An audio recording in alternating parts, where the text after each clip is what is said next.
ഇടക്കാല ബജറ്റ് അവതരിപ്പിച്ചുകൊണ്ട് നടത്തിയ പ്രസംഗത്തിലും അയോധ്യയിലെ രാമക്ഷേത്രം പരാമർശിച്ച് ധനകാര്യമന്ത്രി നിർമ്മല സീതാരാമൻ.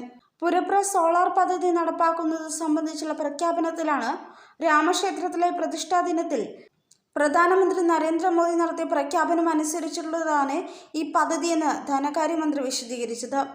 1 കോടി വീടുകളിൽ പുരപ്ര സോളാർ പദ്ധതി നടപ്പാക്കുമെന്നായിരുന്നു ബജറ്റിലെ പ്രഖ്യാപനം. വീടുകളിൽ സോളാർ പദ്ധതി നടപ്പാക്കുക വഴി പ്രതിമാസം 300 യൂണിറ്റ് വരെ സൗജന്യ വൈദ്യുതി ലഭിക്കും. ഇതിലൂടെ 10,000 മുതൽ 18,000 രൂപ വരെ ഓരോ വീടുകൾക്കും ലാഭിക്കാൻ സാധിക്കും.